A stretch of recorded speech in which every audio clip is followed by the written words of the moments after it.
ওই ব্যক্তি ওই মানুষগুলা সব চাইতে উত্তম। কোন মানুষগুলা সব চাইতে উত্তম? আমার নবী, আপনার নবী রহমাতাল লিল আলামিন, দু জাহানের নবী বলেন ওই মানুষগুলা সব চাইতে উত্তম যে মানুষগুলো নিজে হাসে এবং তার অপর ভাইকে হাসায়, অপর ভাইয়ের সুখ দুঃখে তাকে, অপর ভাইয়ের বিপদে আপদে তাকে তার পাশে, ওই মানুষগুলা সব চাইতে আমি নবীর কাছে উত্তম। এখন বলেন, আমার নবীর কাছে যদি আপনি আমি উত্তম হয়ে যাই, তাহলে আমার আল্লাহর কাছে উত্তম হওয়া সময়ের ব্যাপার মাত্র, ঠিক কিনা বলেন? আমরা আমার নবীর কাছে উত্তম হতে চাই কে চাই না?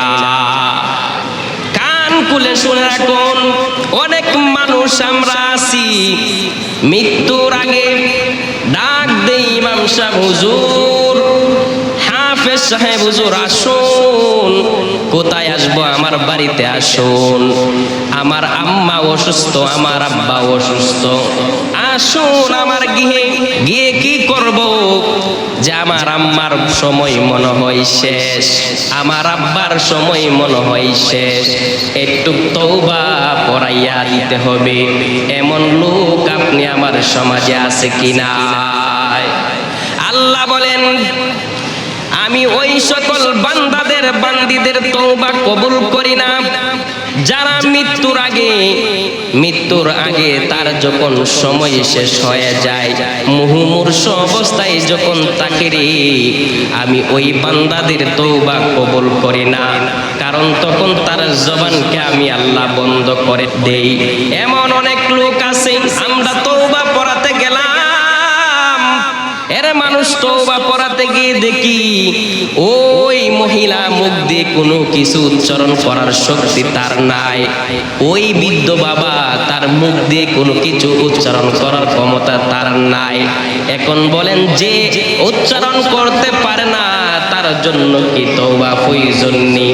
তারপর তাই সে মনের হতাশা নিবারণ করার জন্য আমরা নেই, ঠিক কিনা বলেন?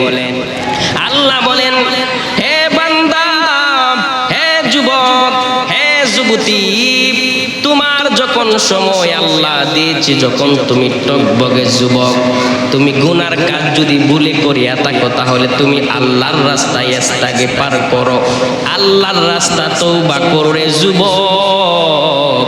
হেরে মুরব্বী বাবারা, আল্লাহ বলেছে যখন শক্তি সামর্থ্য আছে তখন তওবা করো। এই দেখেন আমার নবী কি বলেন? আমার নবী বলেন, ক্বালান নবী সাল্লাল্লাহু আলাইহি ওয়াসাল্লাম, ইয়া আইয়ুহান নাস, হে সকল মানুষ।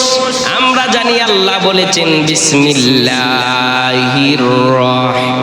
রহমানির রহিম,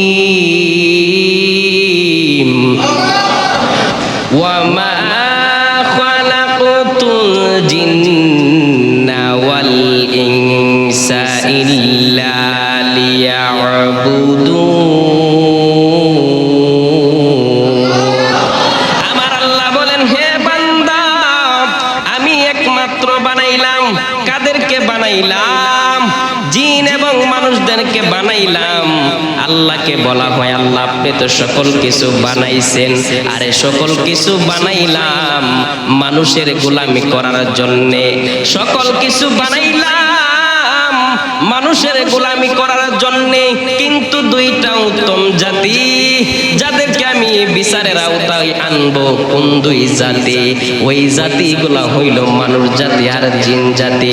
এবং সেই জাতিকে আমি একমাত্র আমার ইবাদত বندگی করার জন্য সৃষ্টি করেছি। জবান খুলে কি বলবেন না সুবহানাল্লাহ? এর মাটির মানুষ, মাটির মতো নরম হয়ে যাও। যদি তুমি আজকে গরম দেখাও, কালকে তুমি ৩.৫ জায়গার মধ্যে শায়িত হয়ে থাকবা। আওয়াজে বলেন ঠিক কিনা? কেউ বলবে না এমুক বাড়ির মানুষ বড় গরম ছিল, সবাই আপনাকে ধিক্কার জানাবে যদি আপনি গরম থাকেন।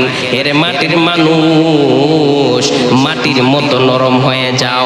মাটির মধ্যে কত চাষাবাদ করো, মাটির মধ্যে তুমি কত কিছু করো, কতভাবে আঘাত করো, কারণে অকারণে তুমি মাটির মধ্যে আঘাত করো, মাটি কিন্তু কিচ্ছু বলে না। আমার বাবা জিরা, মাটি এখন কিছু বলে না, কিন্তু যখন 3.5 হাত জায়গা আপনি আমার জন্য, আপনি আমার স্বজনেরা বরাদ্দ করে দিয়ে আসবে, ওই সময় মাটি আপনাকে এমন ভাবে চাপ দিবে রে বাবা, আপনার ডান পাজরের হাড়গুলো বাম পাজরের মধ্যে চলে যাবে। জবানটা খুলে কি বলবেন না আল্লাহু আকবার। তখন তোমার ক্ষমতার বাহাদুরি কয়ে যাইবে, তখন তোমার টাকার বাহাদুরি কয়ে যাইবে, তখন তোমার ব্যাংক ব্যালেন্সের বাহাদুরি কয়ে যাইবে। এই জন্য তুমি তওবা করে মরতে হবে যখন সময় থাকবে। অনেক মানুষ আছে সমাজে, তারা বলে এখন একটু পাপ করে নেই, যখন একটু বয়স হবে তওবা করব, কিন্তু আল্লাহ কিন্তু তা বলে নাই। আমার নবী বলেন, ইয়া আইয়ুহান নাস তুবু ইলাল্লাহ ফাইন্নী আতুবু ইলাইহি ফি কুল্লি ইয়াউমিন মিআতান মাররা।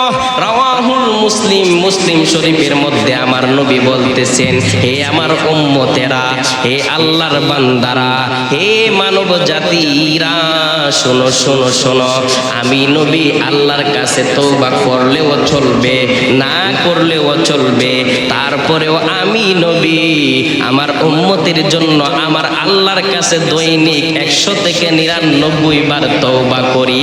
জবান খুলে বলেন না সুবহানাল্লাহ। এর মানুষ, তুমি কেমন উম্মত হইলা? তুমি কেমন নবীর উম্মত? তুমি কি একবার চিন্তা করেছো তুমি কেমন নবীর উম্মত? ওই নবী, যেই নবীর সামনে গুনাহ নাই, পিছনে গুনাহ নাই, যেই নবীকে আল্লাহ বলেছেন, ও আমার বন্ধু আপনি আর নামাজ পড়তে হবে না। আমার নবী নামাজ পড়তে পড়তে আমার নবীর পায়ের গোড়ালিগুলো ফুলে গিয়েছিল, অনেক ব্যথা হইতো। আমার নবীকে আল্লাহ বলেন, জিবরাইল পাঠাইয়া, জিবরাইল যাও, এ জিবরাইল যাও। নবী গো, আমার আল্লাহ বলেছেন আপনার উপর তো কোনো কিছু ফরজ ওয়াজিব সুন্নত নেই, আপনি পড়লেও চলবে, না পড়লেও চলবে। আমার নবী জিবরাইলকে কয়, জিবরাইল ভাই, এ জিবরাইল রে, তুমি জানো না আমি আমার নিজের জন্য সালাত আদায় করি না, আমি আমার নিজের জন্য ইস্তেগফার করি না। নবী গো, কাদের জন্য করেন? আমার নবীর কথা শুনিয়া জিবরাইল বলেন, নবী গো, কাদের জন্য করে? 2টা চোখের পানি জোর জোর করে আল্লাহর জমিনে ছেড়ে দিল রে যুবক। এরে আমার বৃদ্ধ বাবারা, যুবক ভাইয়েরা, আমার নবী একটাই উত্তর দিল ওই জিবরাইলকে, আমি আমার গুনাহগার উম্মতের জন্য পড়ি রে।